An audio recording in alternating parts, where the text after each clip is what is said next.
assembled from parts in Smyrna, Delaware. I don't know why the fuck Alabama was starting to come out of my mouth. Smyrna, Alabama? Yeah. That doesn't sound right. I mean, Smyrna is like a variety of Oriental pipe tobacco. From Alabama? From Turkey.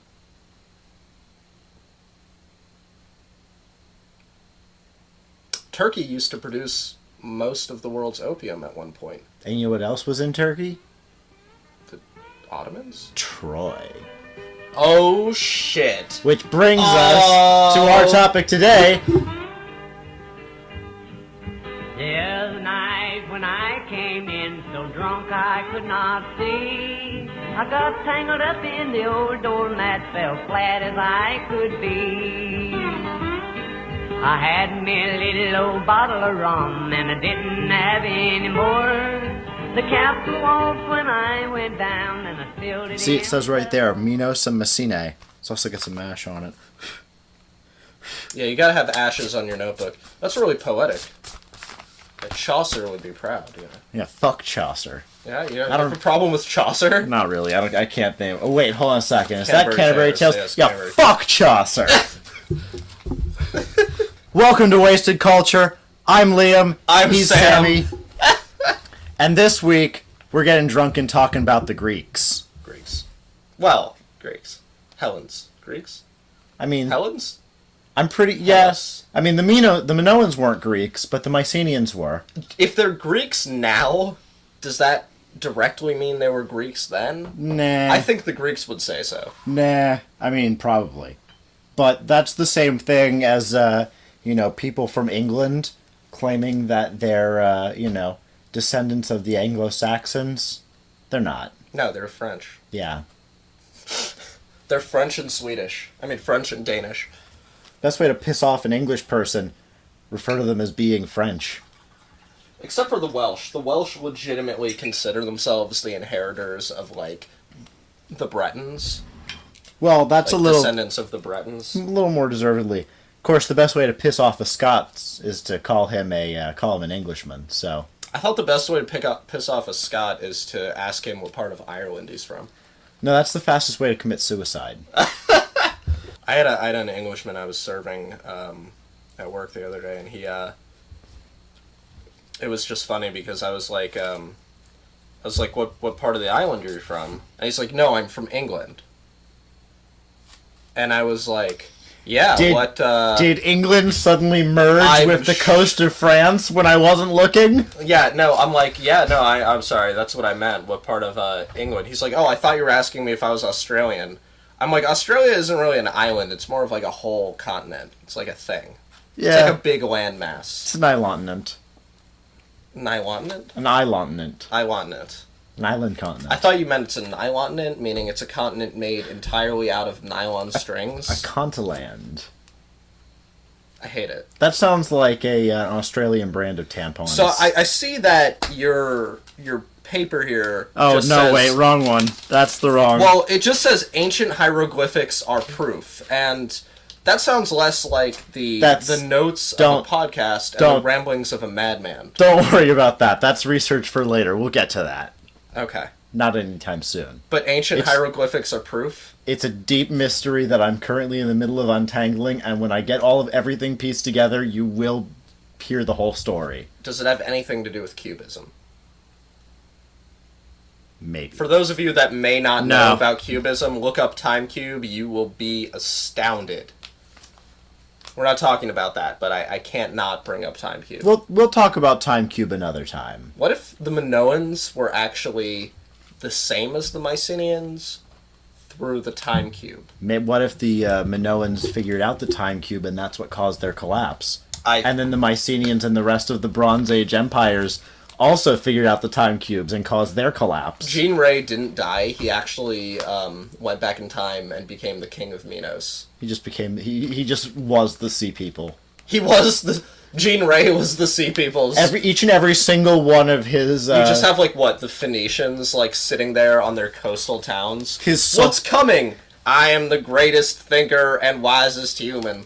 He fragmented into 1,000 splintered pieces of his shattered soul and psyche, each of which became An independent tribe of the sea people? roving sea invaders. We'll get to the sea people also. So tell me about the Minoans. Why would I tell you about the Minoans? You're the one who went to school for this shit. You know what's funny is they offer... I have taken classes on ancient history. My university, does not like ancient history. Yeah?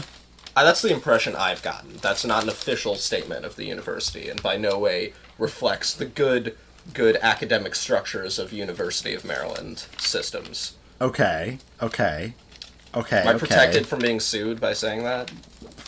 Probably. I mean, First Amendment. I don't actually believe that the Minoans had the First Amendment. I think that's very very likely, since they were, a command economy. So, the Minoan civilization, which started on the island of Crete, and is named for the mythical King Minos, who ruled over the island with the power of the fear of his monstrous son, the Minotaur, kept locked up in his labyrinthian basement. Yeah, which is really strange, because it's like the Minotaur spends his whole life there, but hasn't figured out the one, corn maze. And it's not a corn maze, but it is a little bit of corn maze. It's not. Don't all the hallways technically lead, in the same direction to the same point? Yeah, it's really, and in theory, it's actually not a big place. You'd think after 20 years he may have figured it out. 20? Yeah, I guess he didn't. I mean, how old is the Minotaur when he dies? He's in his 30s, That's right? a good question. I don't know that that's ever gone into a whole lot of detail, but that's kind of depressing to think that he's younger than us. Oh, when he was locked in his labyrinth? Yeah. Yeah. It's kind of depressing to think he spent our entire lifetimes just locked in a fucking underground room, and then this, some dude just ganks him in his bedroom one day. Yeah, I mean, it's just an effect of having, listen, I'm not here to tell any parent how to parent, but King Minos, I'm sure, really thought he was doing what's best for the Minoans. Here's what I'm thinking. I'm thinking that the whole story of Theseus is just, if I did it, here's how I would have done it, by Theseus, king of Athens. Yeah, it's really... I think that you could say the same for pretty much most of ancient Greek history, and when we say ancient Greek history, that's really what we're talking about, because what's identified now as Minoan civilization and identified as Mycenaean civilization, which is, on the mainland of what's now Greece, those are just named by people in our time. They're named during the early 20th century, and they actually have no specific resonance to anything at the time. There weren't people in Crete walking around we're Minoans because we have this mythological... Yeah, we don't really know what the Minoans called themselves. Do we know what the Mycenaeans called themselves? I'm pretty sure the Mycenaeans did refer to themselves as Hellenes.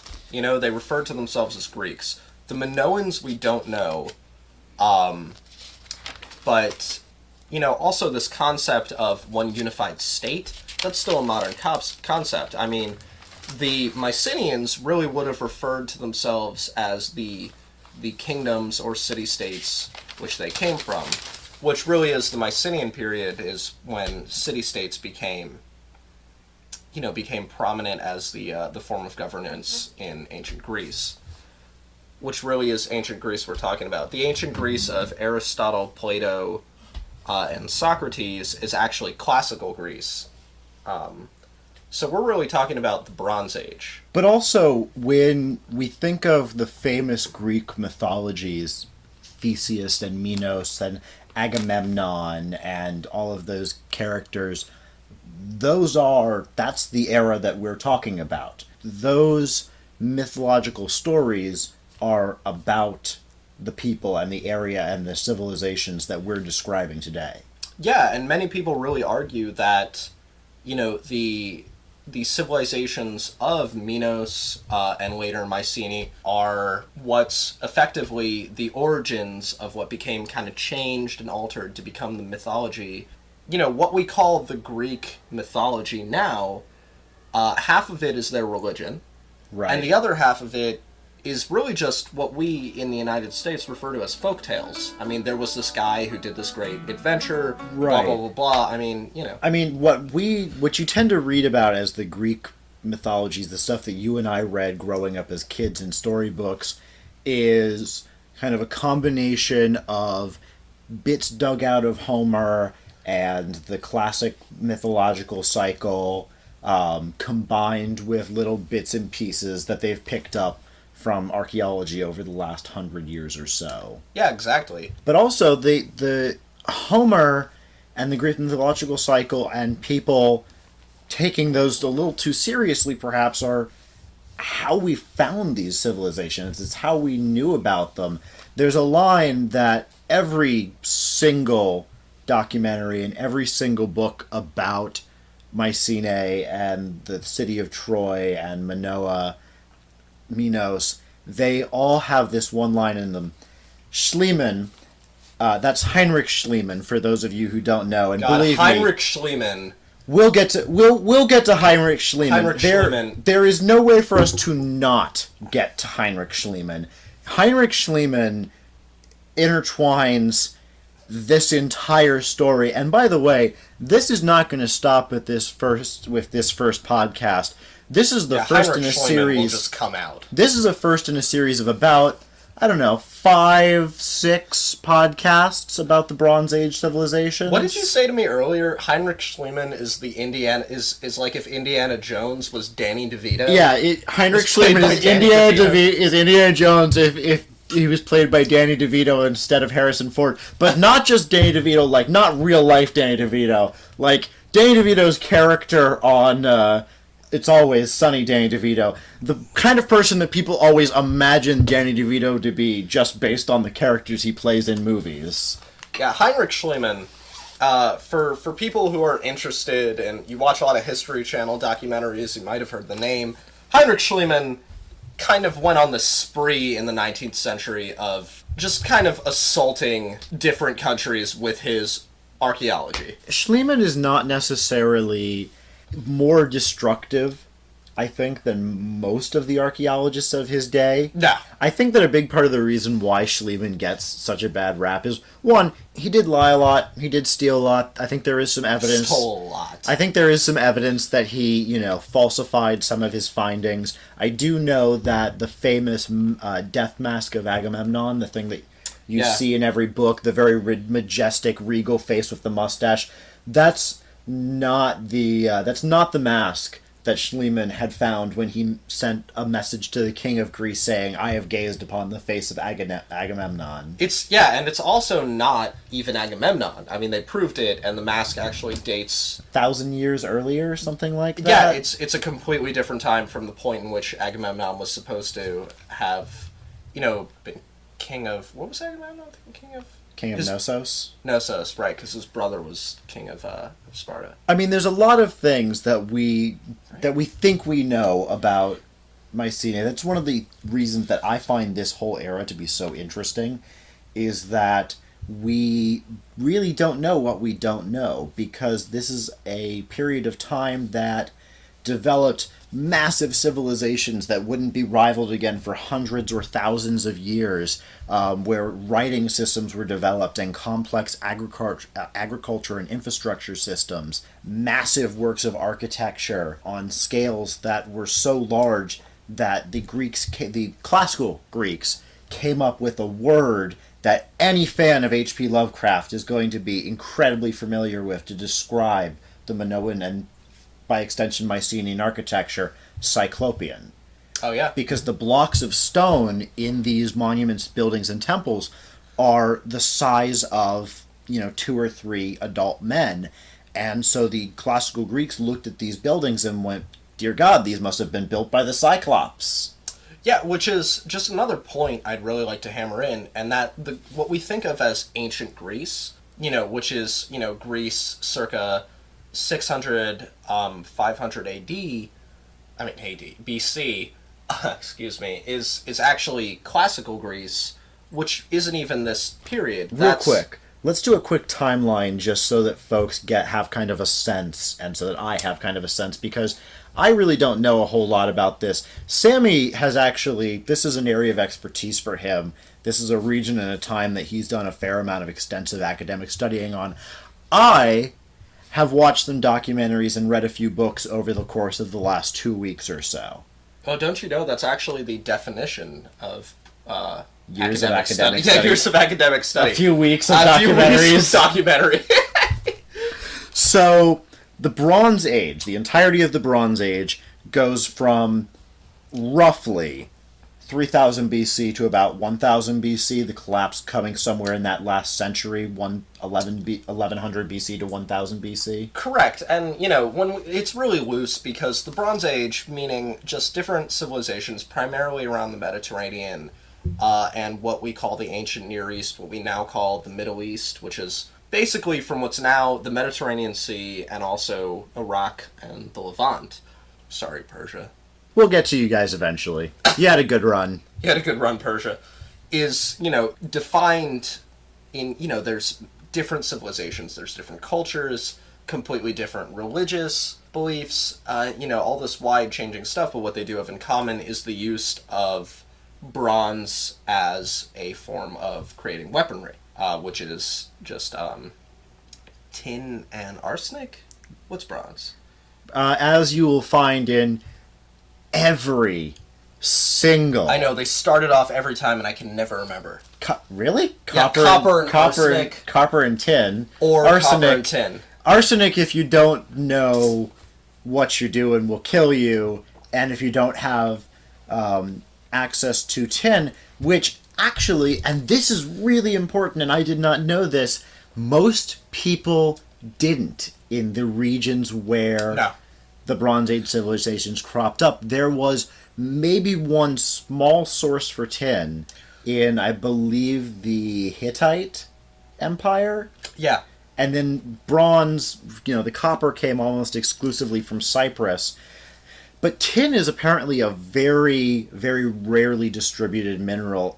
It is somewhat closer to uranium in terms of scarcity than uranium copper is or now. iron. Yeah, 100%. Yeah. So there was, it was a major currency. It was a majorly valuable trade source, and whoever had free access to both copper and tin had a massive leg up on all the civilizations around them, and would for, like we say, about 2,000 years until iron starts showing up. Though iron doesn't really start to show up until a few hundred years after the collapse. So iron itself is really not a major factor in the collapse. Which is really funny because we refer to it as the Bronze Age collapse, which really connotates that it's the collapse of the Bronze Age, which in essence it is. It's the collapse of these civilizations that we, again, group together by the use of bronze tools and bronze weaponry. But the Iron Age, the use of iron weaponry, which is, vastly debated on when it starts. In fact, the Hittites may have actually had a source in Armenia that had the ability to create kind of iron. Yeah, though actually something else, and this is also kind of important, all of the dates, all of the times are constantly in flux. Oh yeah, everything is so arbitrary. This is an area of archaeology that is still very, very active, and I've been able to find, it's not that uncommon to have like 3 different highly credible sources published within a couple of years of each other have like 3 completely different date ranges for the same event. Oh, exactly, absolutely. And which really goes to show that it takes place, not to give anyone anxiety, but it takes place over years at a time. For example, we could be experiencing the technological age collapse. Right. So we talk about the Bronze Age collapse happening in a blink of an eye, more or less, but that's from a historical frame of reference. The collapse took place over the course of about 100 years. Yeah, it took sure. It took longer than any one generation of people at the time lived. Of course. So, I've seen, especially in the last couple of years, I've seen a lot of articles published that try and link the Bronze Age collapse to collapse of our own civilization, and there are a lot of parallels, but... Yeah, I mean, it is important to remember that it takes place over such a long period of time that it really doesn't... Also, it's identified by so many different things. I mean, we identify it with, Also, it's not, 1000 BC. We've got more fail-safes and more technology than we used to. You're right. We have invented microwave pizza. And personally, I really think that separates us from the Minoans. Well, that's the thing, is once we manage to deplete the ozone layer and the Earth starts rising, we just throw all the microwavable pizzas into the sea and it'll absorb all the water. Yeah, just like true. Sponge in Minecraft. I started playing Minecraft again. All this reading about architecture and building and giant structures. Just really put you on, oh man, I'm really into a square game of square grown-up stuff. Legos. Oh man, I've never heard it defined more accurately. That's what it is. It's grown-up Legos. Though, it's also immensely popular amongst people the same age as who enjoy Legos. So, there is that. Want an M&M? I would love an M&M, actually. Yeah, toss me an M&M there. Pro podcasting right here. Let me tell you something. Only the professionals keep snacks handy. So, choose M&M. I can cut this out in post. Leave it. The viewer needs to know. Leave just they a full 2 minutes of you and I talking about eating M&Ms. Screw it. Do it. Sorry, I want to finish the timeline because we got distracted. Oh, we did get distracted? We totally did. We'll mix and match.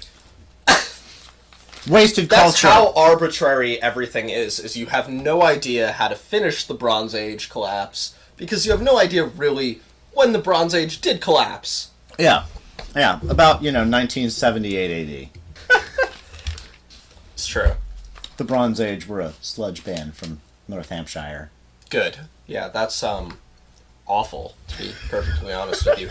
Anybody who identifies their music as sludge rock or sludge metal deserves to have sludge thrown at their face every day for the rest of their life. Somewhere there is somebody screaming at me that sludge didn't start until the mid-80s to early 90s. Somewhere else there is somebody screaming at me that there is no such band as the Bronze Age.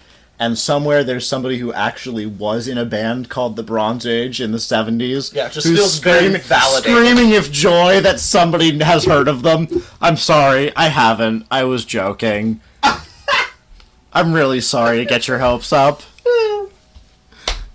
So, yeah, hit me with Bronze some Age, dates. 3000 to 1000. Mycenae and Minoa are not the same civilization, so they actually have two parallel timelines. I don't know much about the timelines of the Minoans, partially because The neither Minoans does just anyone Mycenaeans else. about 200 years, Yeah. and then overlap them, and then what I've die got, about 200 years. Yeah, what before I've got is Mycenaeans. that the Minoan civilization lasts from about, 3000 BC approximately, and then collapses around 1200 BC. And the Minoans, their first settlers are kind of trickling in between 2000 BC and 1900 BC, and the civilization really kind of kicks into full gear and goes from 1600 BC until about, the collapse in 1000 BC, with that collapse going from 1200 to 1050 or so. And, what's really funny is we really don't know these dates for sure. It's only archaeological evidence. It's only what other historians, I want to say possibly more qualified than us, but really, hopefully, we're pretty qualified. Hopefully more qualified than us. We're a little condescending to people. Like, that's basically what qualifies you as a historian in general. But so one of my go-to sources doing the research for all of this has been Eric Klein, who Oh, really? Yeah. Specifically his book 1177, the year civilization collapsed, and then a couple of lectures he did based around it. And in one of the lectures, he tells a story where right after the book came out, he got an email from one of his friends who's a senior fellow on regional archaeology in New York. And the email apparently just said, the title should have been like 1088, the year civilization collapsed.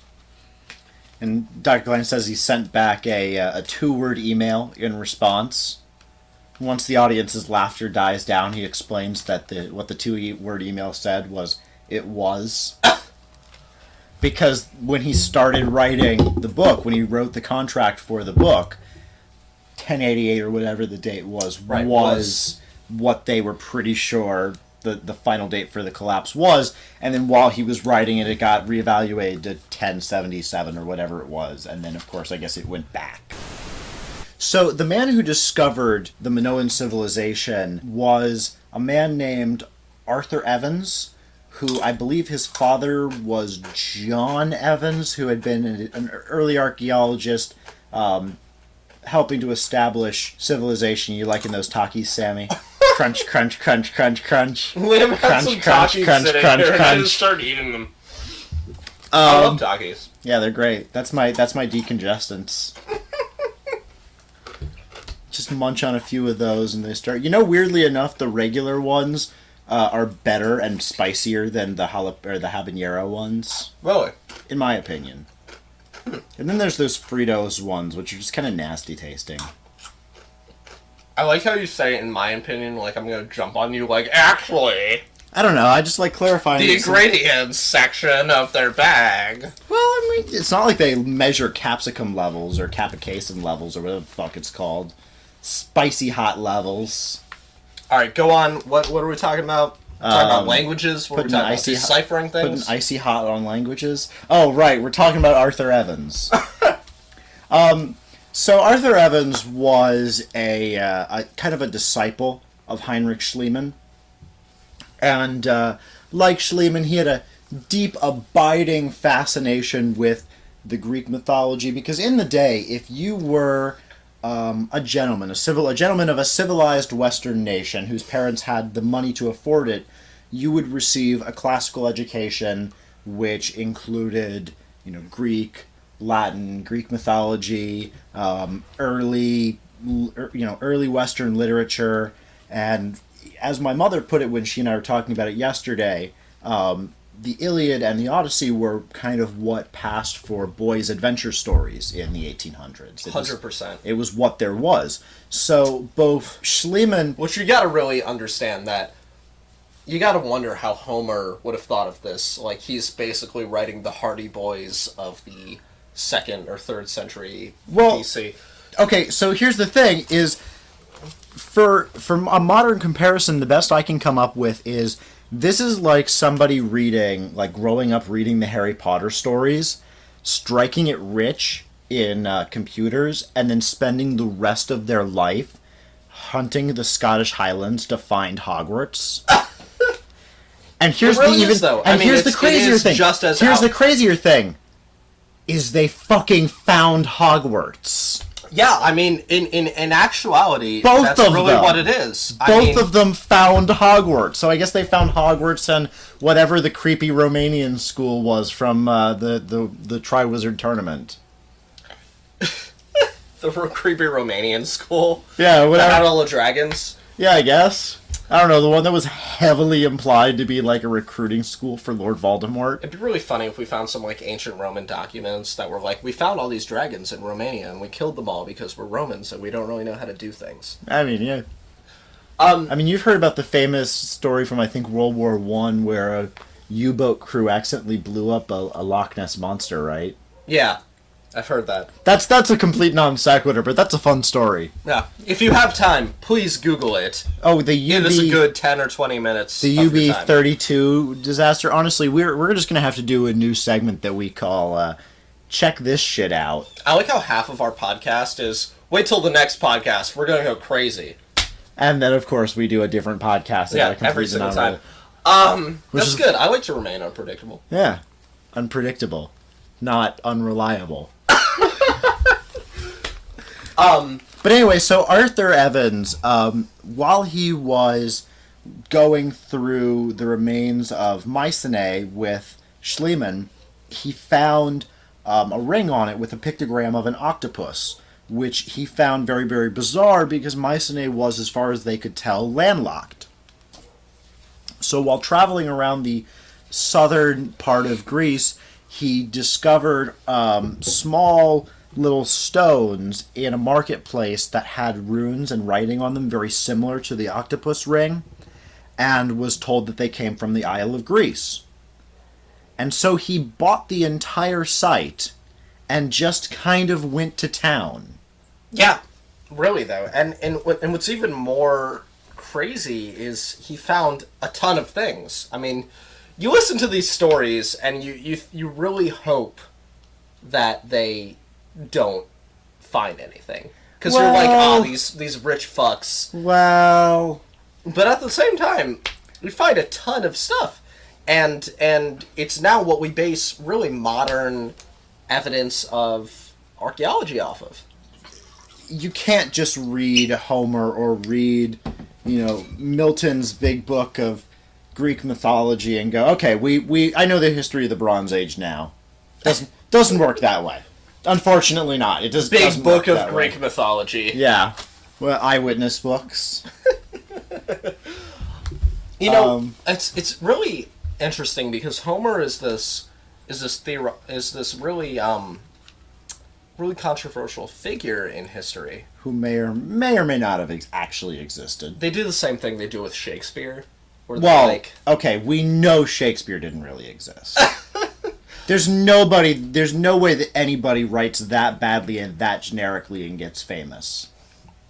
Really? We're talking like Milli Vanilli levels here. Have you heard of Kanye West? He's actually a real person. Are you sure? He might not be a human being, but he is a real person. Fair enough. He might be a space alien. Did you hear their they hired private firefighters? Yeah. Did you also hear that he's done with politics and that he feels used by Donald Trump? I feel used by Donald Trump too. I'm gonna cut probably everything after this snapping noise. Actually, not predicted by Homer though. No. He predicted actually next to nothing. He remembered very little. Should I snap back in to when you should like? Yeah, no, I think I'll figure it out somewhere along the way. So I really do want to talk about Homer for a second, because Homer is this figure that presents himself as kind of the arbiter of Greek mythology, but also of what really identifies not just the Greeks, but actually the Romans who precede them. Homer is a Greek writer that lives in the classical period, if he did exist. I mean, there is controversy that he did not, but what he represents to people is the figure that wrote down the Battle of Troy and the Odyssey, of course, his most famous work, the Battle of Troy being in the Iliad. But Homer lives in the classical period, and he's writing about Troy, and he's writing about the Odyssey, he's writing about Odysseus.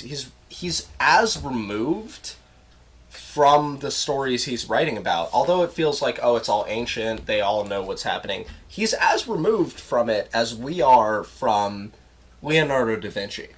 I mean, he's like 400 years removed from it. Not to keep, throwing metaphors and similes at people, but listening to Homer's stories about the Trojan War and so forth is kind of like if some jackass from 500 years later who has heard some stories but really doesn't have anything to back them up with, wrote a book about the First Crusade, and everybody just went, yeah, this is probably right. So don't do that. If I ever write a book about the First Crusade, do not cite it in a college paper. You, the listener, do not cite Liam. Actually, yeah, seriously, for the First Crusade. Don't cite specifically. us. If you cite him about anything else, don't cite us. Don't cite us or this podcast. Please do not cite this podcast. We are here to give you general information, just like Wikipedia, but somehow less reliable than Wikipedia. Hold on a second. I'm not going to keep letting people knock Wikipedia. Wikipedia is a good friend of mine. He's always been there for me. No, Wikipedia actually is fairly accurate, especially when you're talking about stuff that is not subjective. I read a new Wikipedia article 42 times a day every single day of my life. Yeah, I also have kind of maybe an unhealthy Wikipedia addiction. But, you know, it helps keep us informed about things that happened a very long time ago. But it really is. I mean, if we're not at all. Homer, Wikipedia is not Homer. Well, no, because this is it's kind of inconceivable, I think, to a lot of people how little knowledge Homer had access to. Yeah, I mean, though the Greeks had writing, the histories of Herodotus, which actually came after Homer, you know, he really didn't have a source base. I mean, we now can go on the internet, we can do all this stuff. Homer didn't have a source base, he had folklore. Herodotus being one of our other major sources of information about classical Greece and the Greek mythology. In fact, I believe he's the one that wrote most of the Greek classical cycle that I've referred to once or twice already. Also called the father of lies. Really? I didn't know that. Yeah, Herodotus was called the father of lies, because Herodotus was just like, oh, I saw this shit, it was so cool, man. They fucking killed this guy and all this cool shit. I mean, Herodotus made a lot of stuff up. I mean, he's basically the blind poet from the end of Meet the Spartans. Yeah, basically. Not 300, mind you. Meet the Spartans. Meet the Spartans arguably more accurate than 300. Yeah, especially that part where Leonidas kicks George W. Bush into the giant bottomless pit.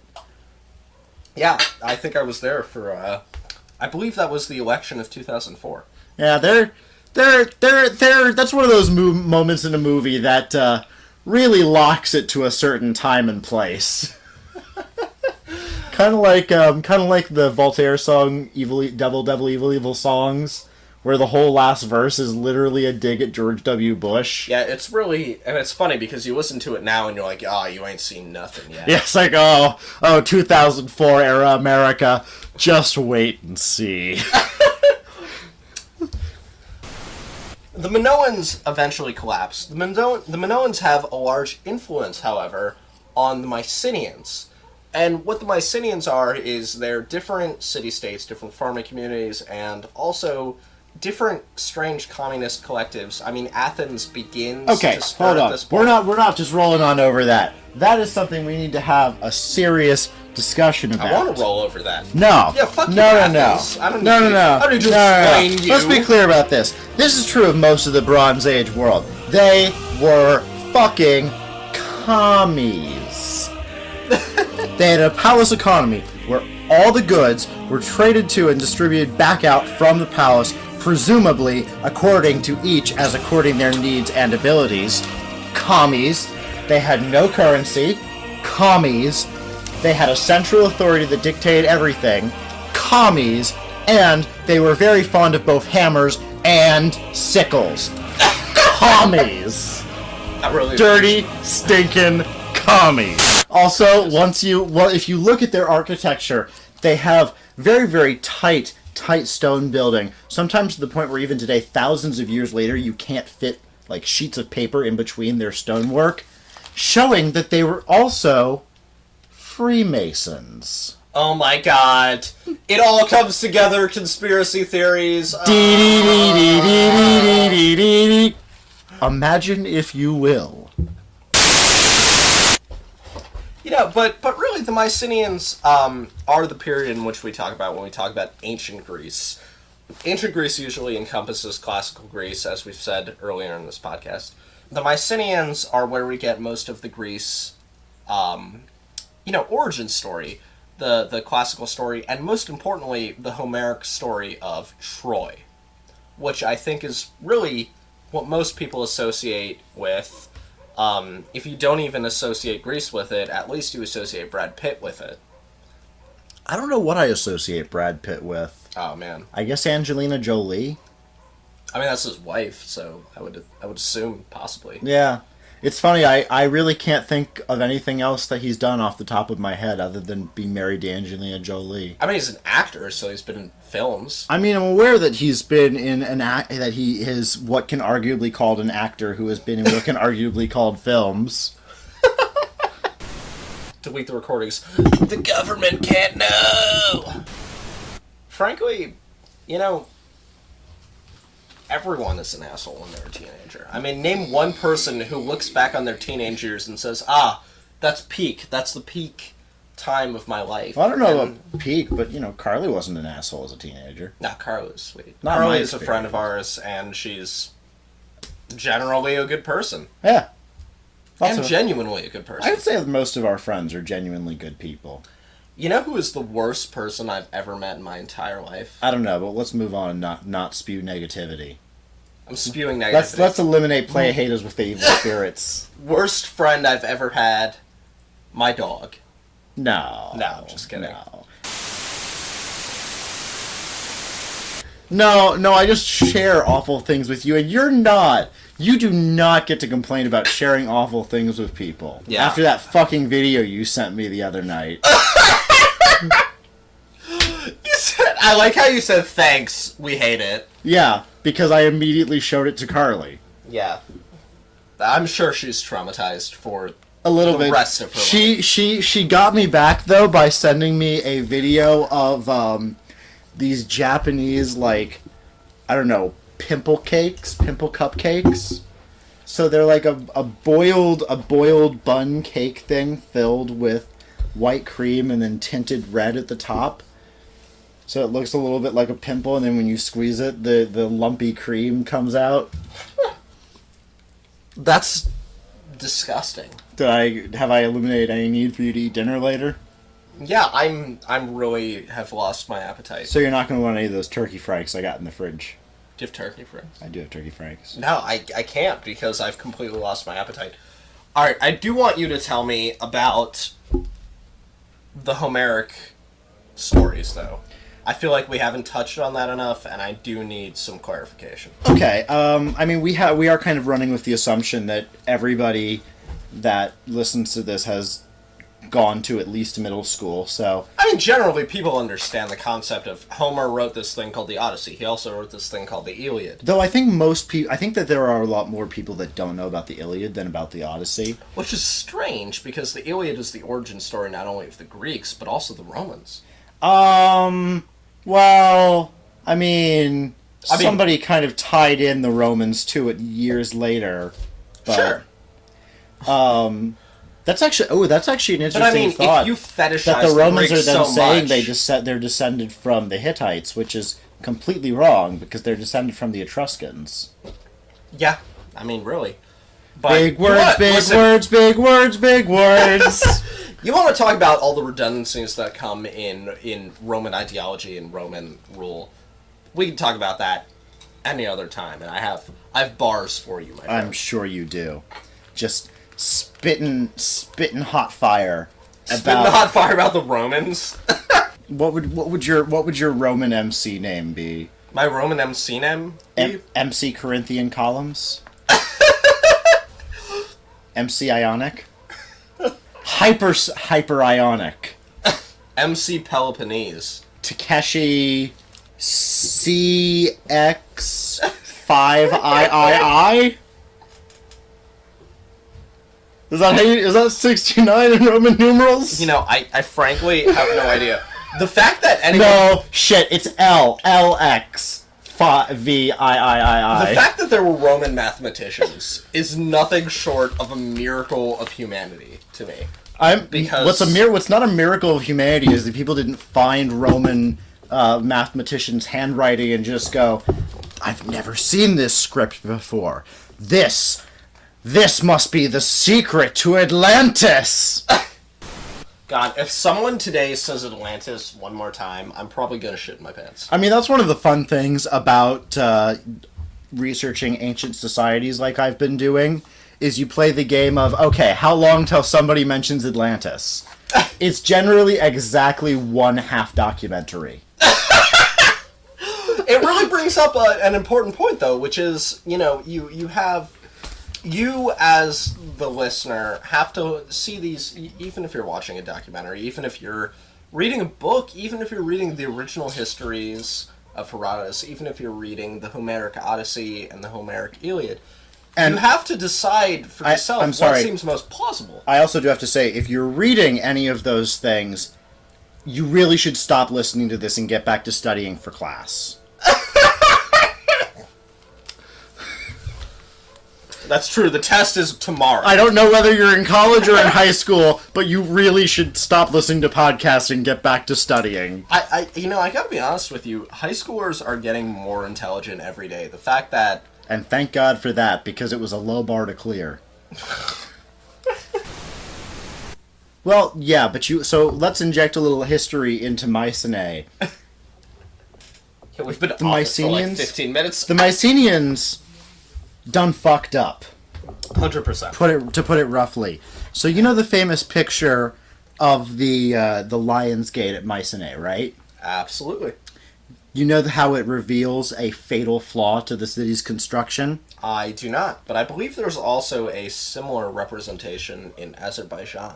Right. So, if you look at this, the famous picture of the Lion's Gate, and hopefully I've got the wherewithal to Liam is put pulling this up up. a picture on his phone right now. yeah, so I'm gonna have to like put a picture of it in the video. But god damn it, this phone.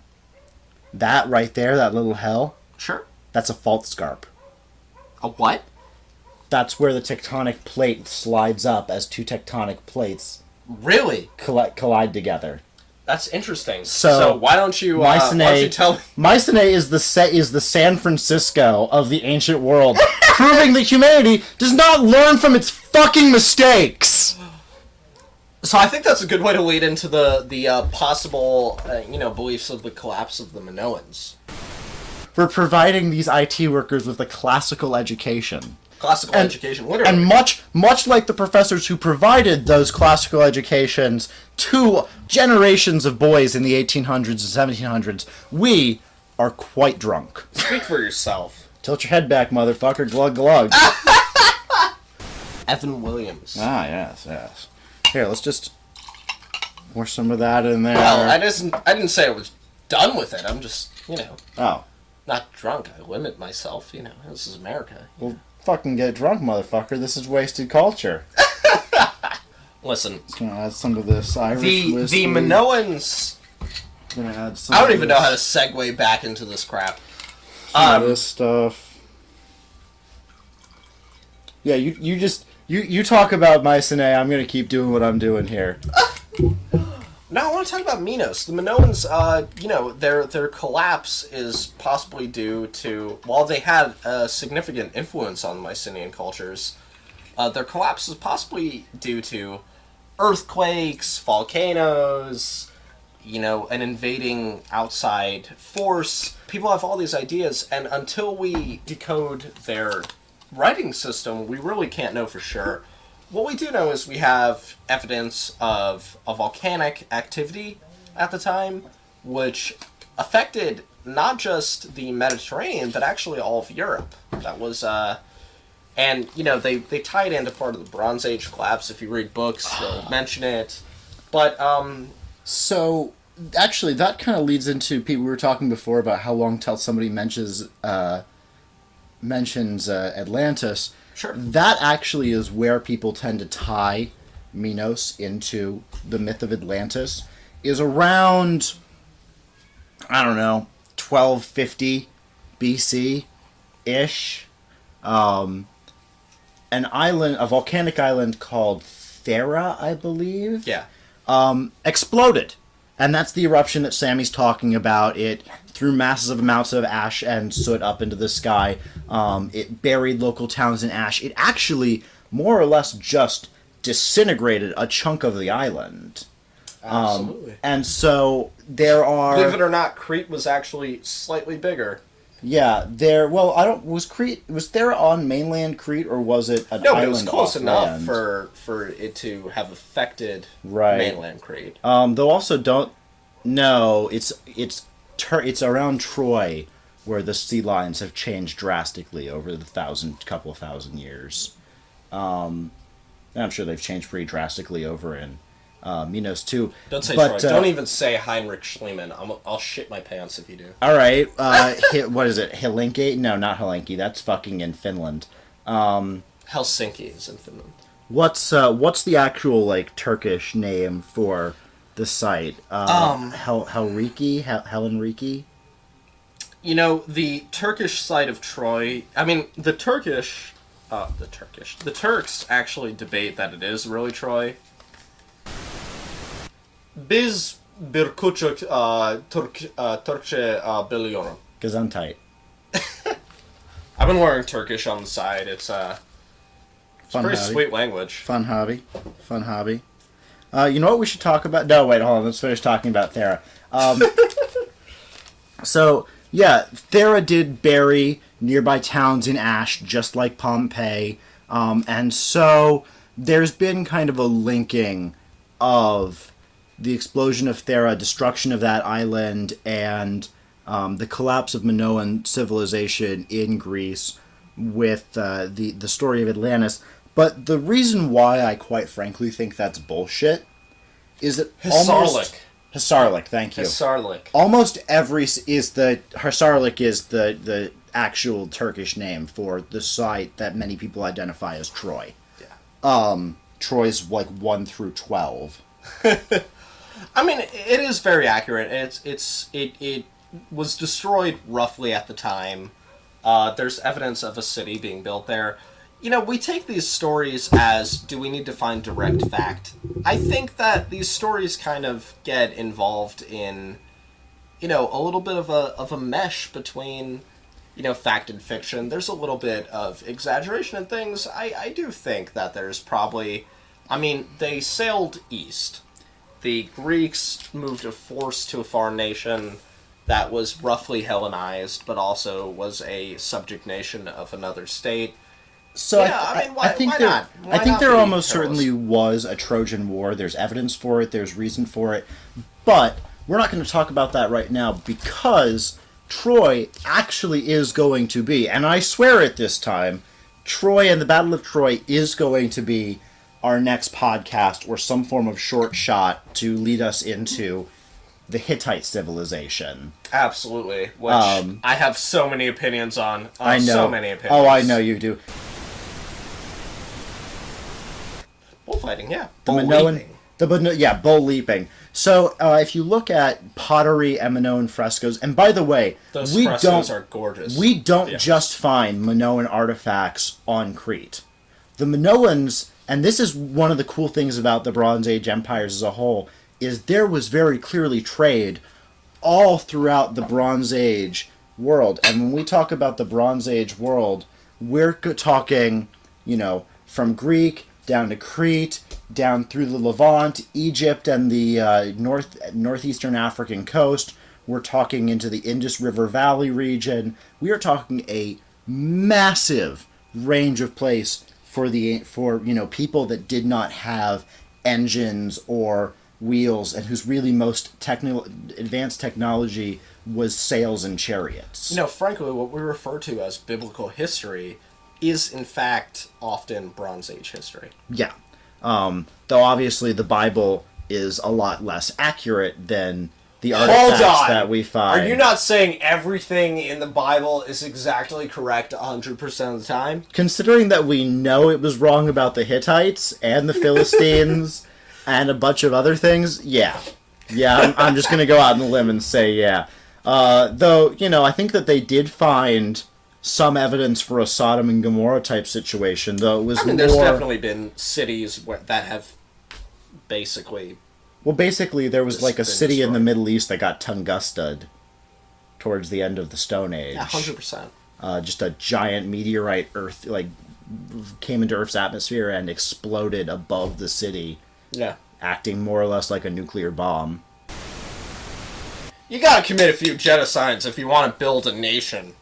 I mean, okay, technically it's one genocide, but they did it to like 7 or 8 different people. Yeah, well, we group them all together because we're like, well, there are Native Americans, man.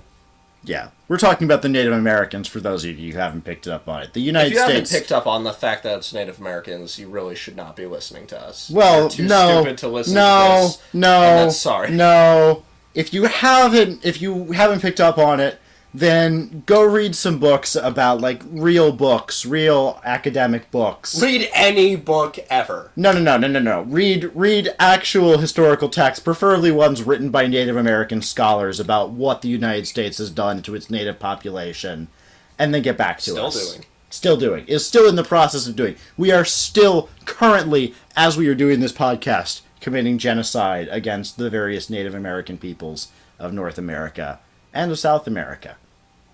Yeah. Yeah. Absolutely. We took that to a dark place, but It got to a dark place. this whole thing I is feel about like the we're being extinction honest. of peoples, so... I mean, Yeah. if we're talking about the Bronze Age, and we mentioned the Bronze Age collapse, it's pretty easy to reference it into the genocide of And entire people. there are an unfortunate number of people when I've gone and watched documentaries about the Bronze Age collapse and read articles about the Bronze Age collapse. There's an unfortunate number of people in, comment sections, comparing things like the Sea People to the migrant refugee caravans and the refugees from Syria. And it absolutely is disgusting, because we, the richest nation on the fucking planet, are not going to be collapsed by helping the people victimized by situations that we created. Also, Egypt being the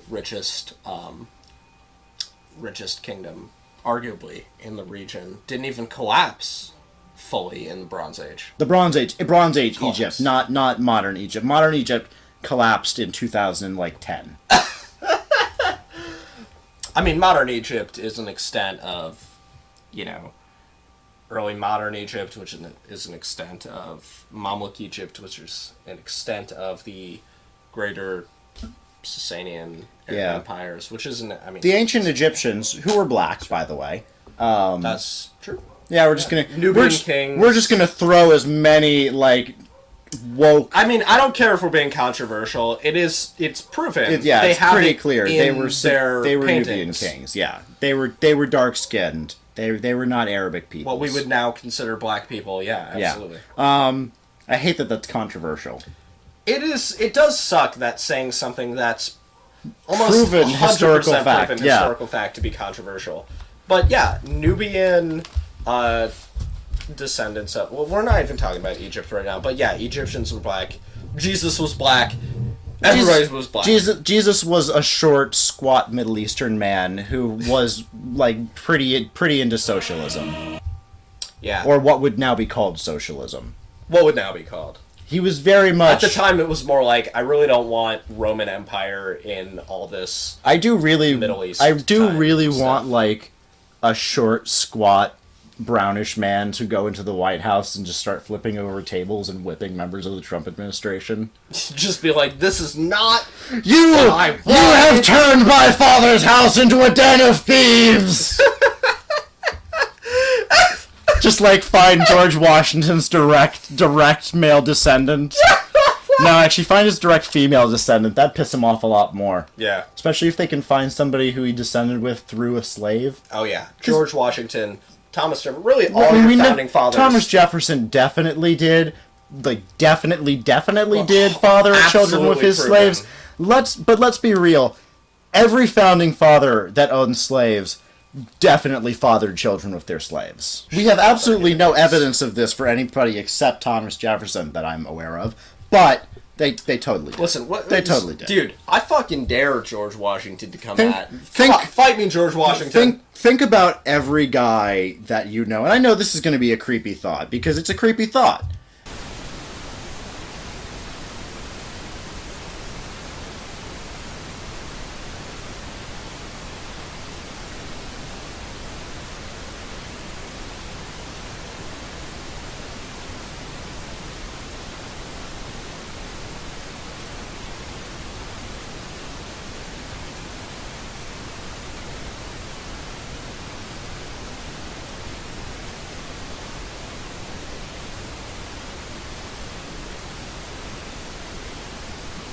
Fully You white can as well. see our organs through our skin on a clear enough day. I can tell you where my liver is at any point of the day. Well, that's just because you drink so much that it aches. You remember when we were talking about the early Greek cultures? Oh yeah, that's right. That's what we're doing a podcast about. So, you know what? I think we were more specifically talking about bull leaping.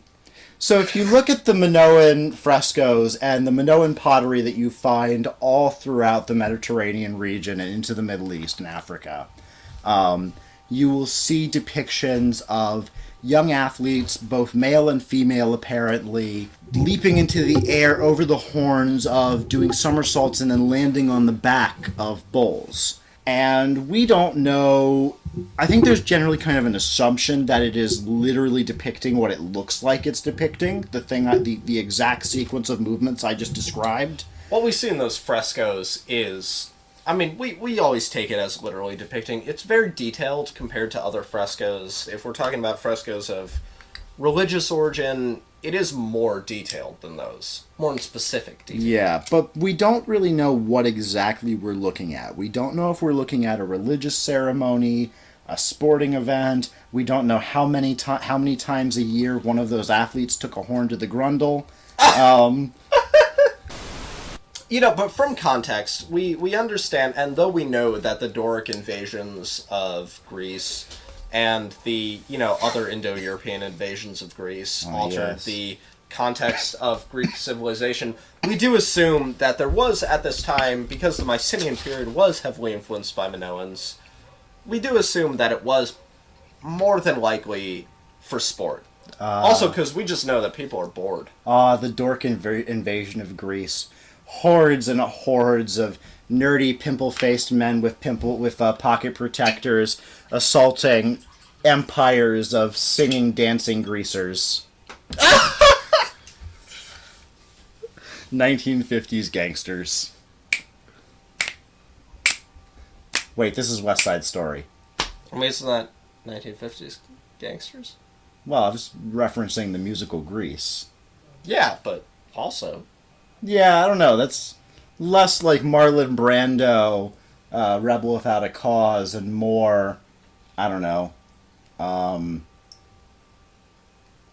Romeo and Juliet, but even gayer. Yeah, I really don't understand why he ended up with a woman at the end of the picture. It really would have made more sense if he just ended up with her brother. I mean, honestly, that's really the final. That's the story, that the final moral you should get from Romeo and Juliet is that dudes who strike out with women should just fuck each other. 100%. I mean, that's really what the whole thing with Tybalt and Romeo was. Tybalt wanted to bury his sword inside Romeo's soft, yielding flesh.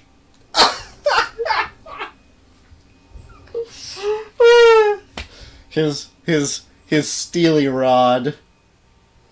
All right, explain to me Romeo's Capulet. about Greek language, because I feel like there is some confusion about what differentiates between the ancient Greek language, here's what I'll tell you. Greek language, and let me tell you about Mycenaean Minoan language. Let me tell you about the Greek language. It's got a lot of pointy bits.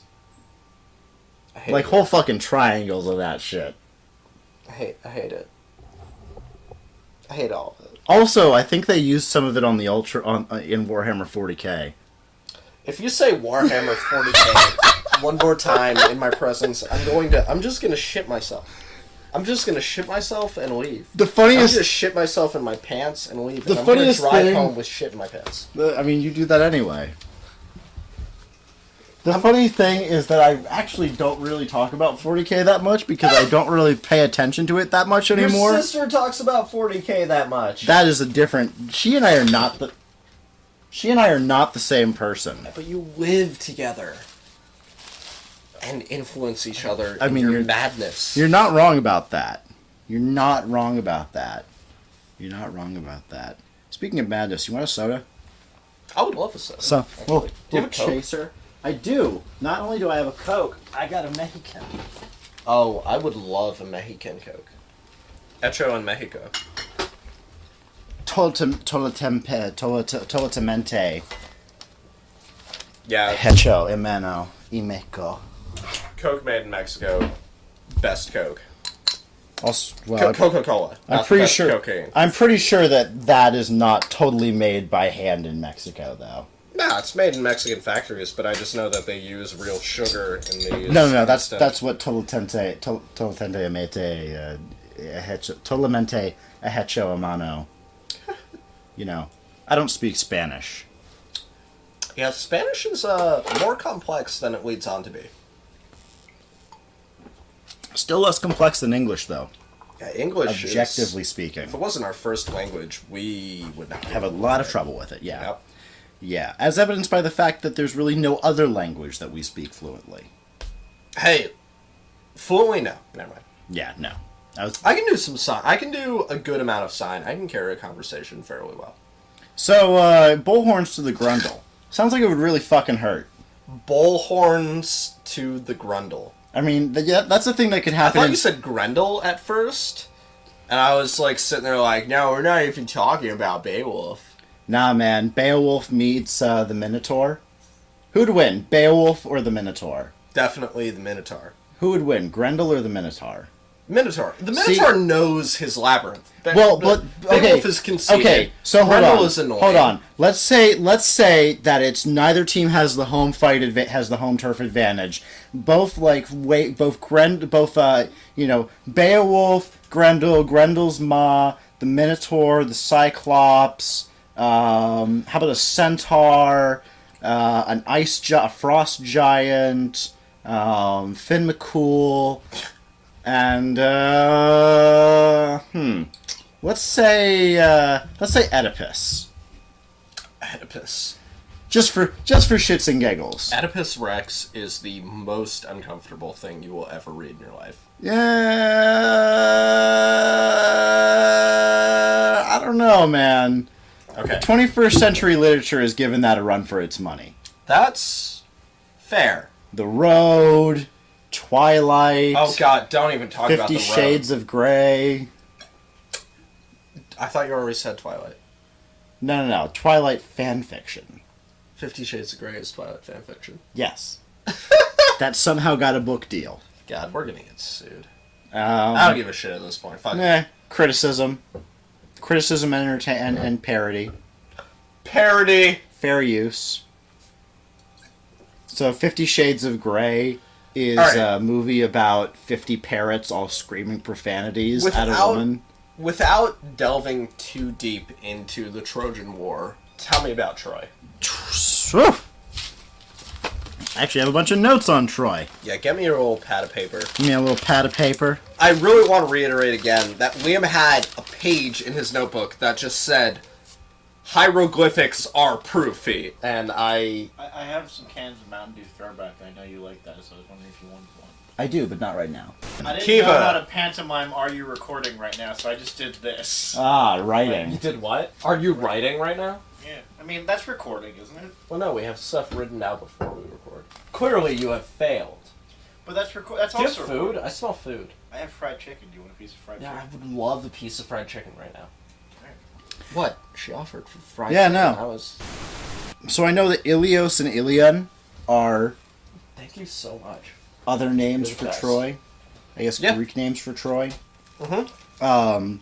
And I know that it was it was along the Strait of something, which is basically the only major trade route into the Black Sea from the Aegean Sea. And so Troy was kind of perfectly situated to prey on traffic that was traveling up through the region.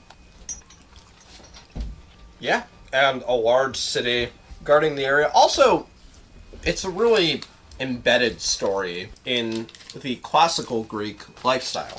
I think that rather than talking about Troy, we should stick to Mycenae, because we will have plenty of time to talk about Troy and the Trojan sites and all the intricacies of it. So let's talk about Mycenae and Tiryns, because we've talked a little bit about Knossos, and one of the things about these cities is there are a few commonalities. We see evidence of earthquake damage in pretty much all of them.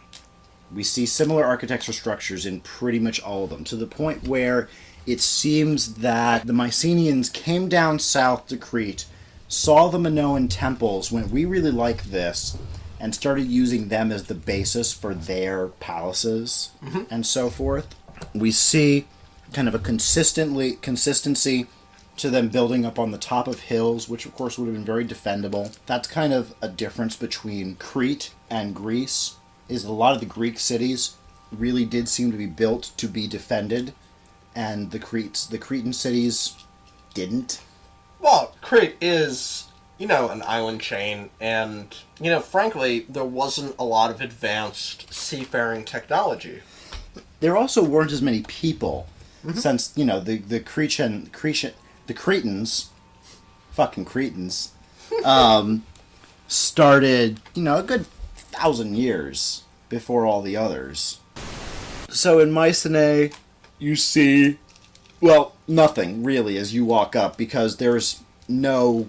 The city of Mycenae isn't really there any longer. No. The stuff that was under it was.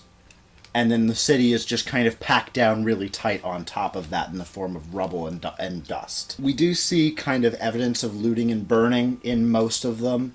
We see evidence of destruction as one of the big things. And a lot of the destruction actually comes most recently from the Byzantine period, though. Okay, see, I know that there was kind of this general assumption every time they found one of these Bronze Age sites, they would find evidence of destruction and go, the sea people must have been here, and then just kind of leave it at that. Yeah. It's only in the last 50 years or so that people have gone, well, maybe we should actually double-check that. Yeah, a lot of times it's actually from the fall of whatever encompassed that area afterwards. For the Mycenaeans, it was often the Byzantine fall. For, the Macedonian Empire, it was often the fall of the Bulgarians. Yeah. There's also really good parallels you can draw between the fall of these empires and the fall of the Roman Empire. Which, kind of lends a little bit of irony to the fact that the Romans kind of like to style themselves as the descendants and heirs to Mycenae and Greece. Which is really funny because, the Roman, the last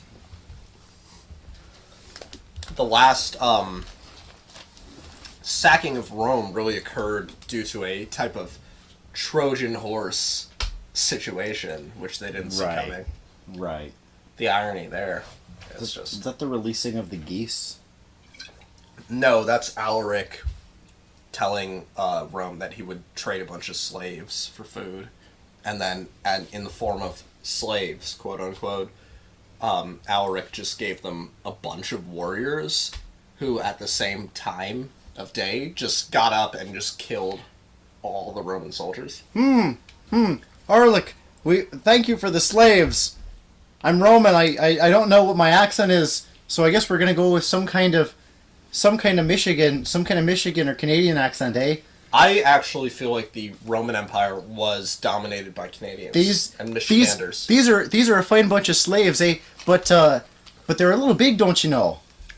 They're a little big, and God, their cocks are huge. Oh my God! You didn't even castrate them. There's not a eunuch among them, and that one's got a sword. They've all got swords, except for that one. He's just holding his dick like a sword.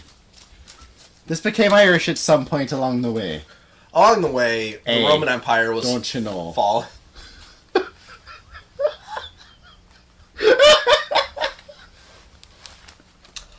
This has been the Mycenaean period. I'm Sam. And I'm Liam. Thanks so much for joining us. Thanks I for guess we're tuning calling in. it. Have a great day. We'll catch you next time to talk about the city of Troy.